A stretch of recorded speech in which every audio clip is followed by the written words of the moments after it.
Hi there. My name is Jason Tondro. I'm an assistant professor at the College of Coastal Georgia. And what I've done here is recorded a repeat of a presentation that I presented at the Rocky Mountain Conference of Comics and Graphic Novels, or ROMOCOCO, which was at Denver the last week of May. And before I get started, I just want to thank a couple of people. I want to thank Christine Angel, who ran ROMOCOCO and also the Denver Comic Con and created such a wonderful opportunity for all of us to share our thoughts and to present our work. I'd like to thank her for inviting me to speak on this topic. And also, I would like to thank Dr. John Briggs at the University of California, Riverside, who in the first few days after the Aurora shooting first suggested that I should write on the topic. I haven't made any changes to this presentation. It's exactly the way that I gave it in Denver. So let's get rolling.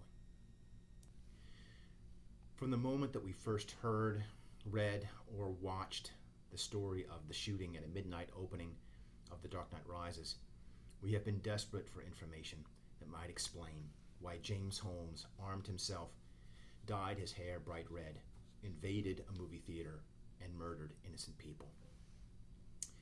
Had he been made crazy by violent movies, by playing too much World of Warcraft, or simply because, as one relative suggested to me in a frightened voice, because he had dared to study neuroscience, surely a field which would drive anyone crazy?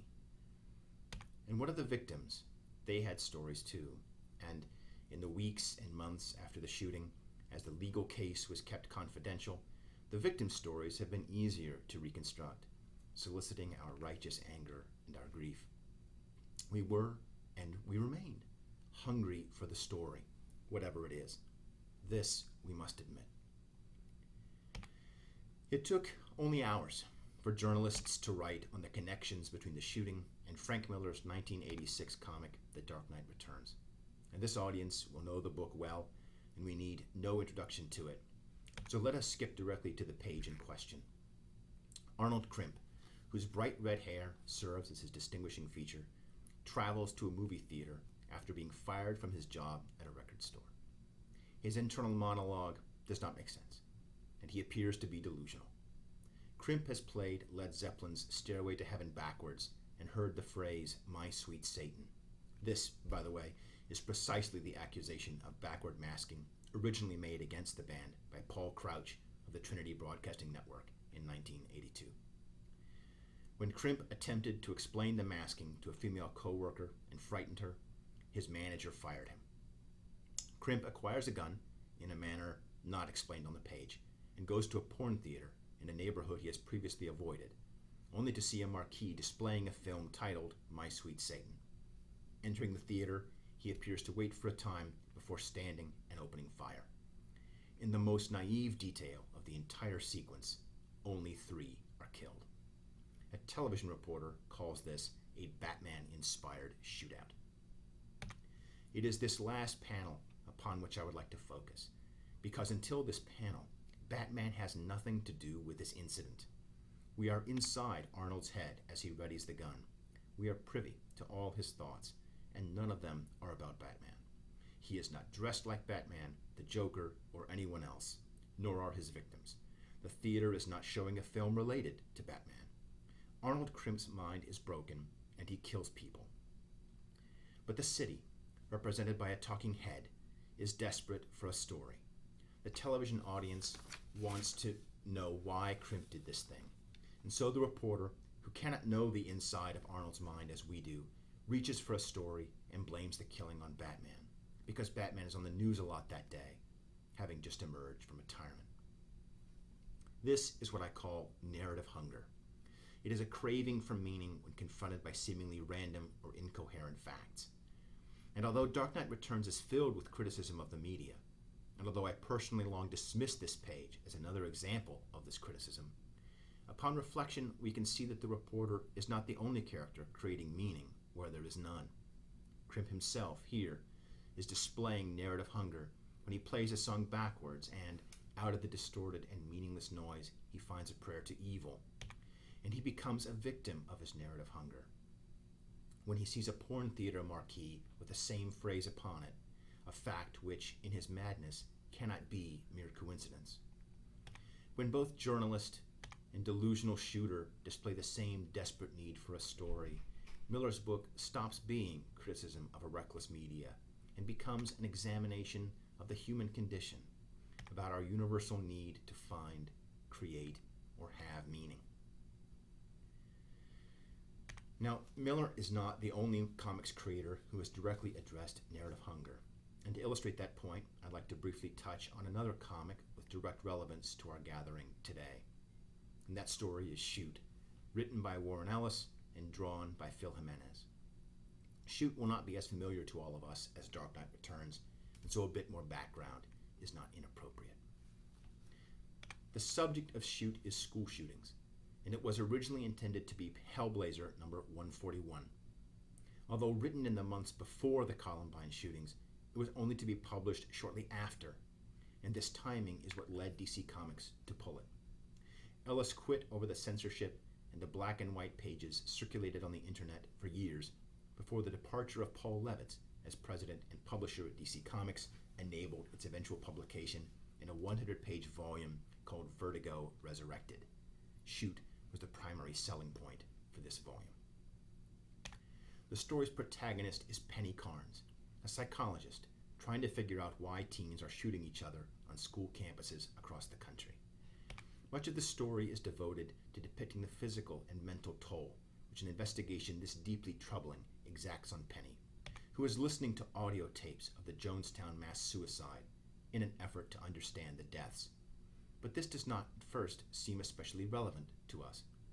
What strikes us instead is that Penny's quest to find a cause is futile until the last few pages, when John Constantine arrives and explains everything, a foul-mouthed Sherlock Holmes talking to his Watson du jour. Constantine has 2 points here. First, he outlines narrative hunger, and then he provides the answer to Penny's quest. You're all looking for something to blame when you should be looking out the window. You're looking for that one thing to subtract out of children's lives to make it all better. Take out the video games, the funny music, the food coloring. Kids won't shoot each other anymore. And indeed, this hunger for a narrative, for an explanation, is physically reflected in these earlier pages by Penny's own appetite. She is depicted trying to eat and is urged to eat by her friends and co-workers, but everything she eats tastes bad to her. In the world of narrative hunger, every answer that has been offered her, violent movies or video games, funny music or food coloring, tastes bitter. Penny is literally starving for answers. Ellis's representation of narrative hunger in Shoot extends to the aforementioned Jonestown tapes, in which we hear children and adults drinking down the now infamous Kool-Aid while being fed a narrative by Jones that gives their mass suicide meaning. In this case, the children are not choosing the meaning. It is being given to them by a madman, and that meaning is poison. Finally, we come to the cause of the shootings themselves, Constantine's revelation. Hellblazer is a book of supernatural horror, and were this a Buffy episode, we might expect a demon draped in allegory or a murderous cafeteria worker to be the cause for all this tragedy. In Hellblazer, this is not so. Instead, Ellis gives us the most horrifying answer imaginable by revealing, through close-up inspection of Penny's video recordings, that the victims are, in fact, asking to be shot. In Shoot, America's wave of school shootings is mass, mutually assisted suicide. Why? Well, at first, Constantine's explanation is just a colorful rant against easy targets. These kids live in a dead-end hole of a town, he says, in a crumbling state with no education and no hope and no future. But when Constantine and Ellis conclude that these children live in, quote, a world that makes no fucking sense, he establishes their situation as essentially existential. These children are hungry, not for food, but for meaning. Like Penny and like us, they are desperate for an explanation that makes sense. But rather than endure a life with this meaning, as Penny does, as we do, they would die. And that is what makes Shoot a horror story instead of a tragedy. The characters we've been examining of the American people who have blamed video games, Hollywood, or superhero comics for mass violence are desperate for an explanation that provides some kind of meaning to trauma. They're so thirsty for it, they'll crawl through the desert toward a mirage, and when they discover there's no water, they'll drink the sand. This memorable line from Aaron Sorkin's The American President is delivered by Michael J. Fox's Louis Rothschild, and it struck me as I was preparing this project, because this is precisely what has happened to our friends, our family, our colleagues, and our fellow citizens. The fact is that superheroes are essentially pro-social and anti-gun. Scholars like Pete Coogan and Matthew Putz have established that from the beginning of the genre and through political shifts in the 50s, 60s, 70s, 80s, and beyond, superheroes have fought for the status quo. They were, and are, socio-normative to a fault. No one in this room needs me to unpack the basic fact that Batman is anti-gun, has been so since almost his earliest days, and that he is, in fact, a victim of gun violence. The very book, which seems to be so relevant to the Aurora shooting, depicts guns as a coward's weapon, a liability which has encouraged violence by making it easy. And characters who wield guns in that book while trying to mimic Batman are, in fact, publicly shamed by him. Yes, there are comics which rebel against both these two principles. This audience could name dozens. Books like The Authority are explicitly not socio-normative. They break away from the status quo and take pride in being proactive.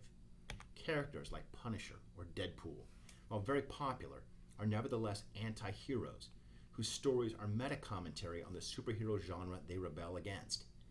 These titles and characters prove the pro-social, anti-gun stance of superhero comics by taking exception to it and by their critique of it. But our friends, our families, co-workers, and fellow citizens do not know this. When they blame the superhero genre for aberrant behavior, they are drinking the sand. If we set aside that subset of unknown size, which is using traumatic incidents for political or ideological gain, set them aside. The rest of America simply doesn't know any better. They have become victims of narrative hunger, and we, as critics, are in a unique position to come to their aid, because they're not going to understand this narrative without help. They will seize upon easy conclusions. Like the television journalist in Dark Knight Returns, they will blame trauma on the story of the moment, the story that is handy. Like Arnold Krimp himself, they will find a pattern in senseless noise and blame a song with imaginary demonic lyrics. Like Penny, or the targets of John Constantine's colorful exposition, they will look furiously for something to subtract, which will magically make the problem vanish. Video games, perhaps, or food coloring. For a long time, we can safely say for decades, the community of comic scholars felt obliged to defend its work from other academics and to justify its own worth. When I look at recent programs for the MLA conference, or at the recent hiring of comic scholars at institutions like the University of Chicago, I like to think that war has been won. But when I am asked by my fellow professors and by my students if I have to defend my work in front of administration and tenure committees, I know the fight has not been won yet, because if it had, they wouldn't be asking. Rusty Wittick and other wise scholars have illustrated that the way to validate comic scholarship is not to argue for it or defend it, but to perform the hard work which earns admiration and cannot be dismissed. Now I wonder if the time has come for the front in this war to shift or to expand. Instead of validating our life's work to our academic fellows in the ivory tower, can we not do so more organically and with more satisfaction by making ourselves useful and integral to the communities we have come from?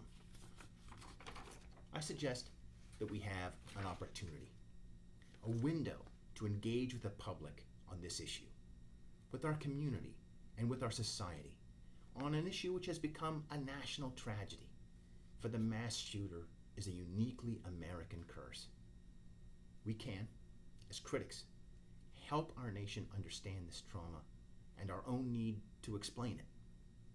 We do that by engaging, not with our fellow academics, but with the public. Now, yes, this includes fan events like the Comic-Con that is about to begin here, but that will only get us so far. If we want to convert the heathen, we have to go where the heathen are. Every public venue becomes a potential town square, from editorials in our newspapers to public blogs and YouTube, from school board meetings to social media.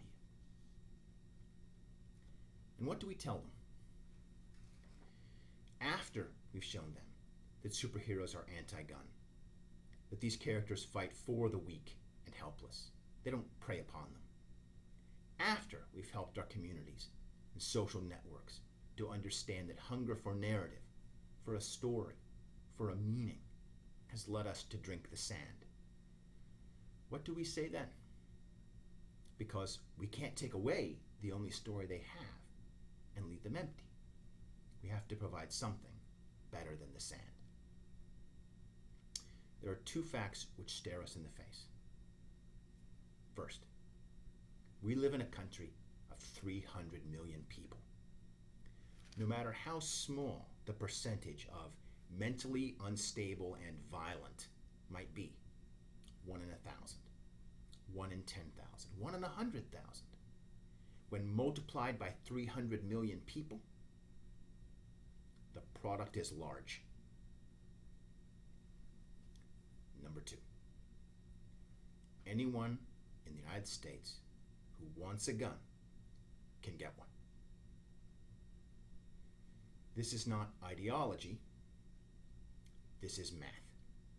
This is the country that we live in, as long as both of these two things are true. And we can either accept this country and go on living in it, or we can change the math.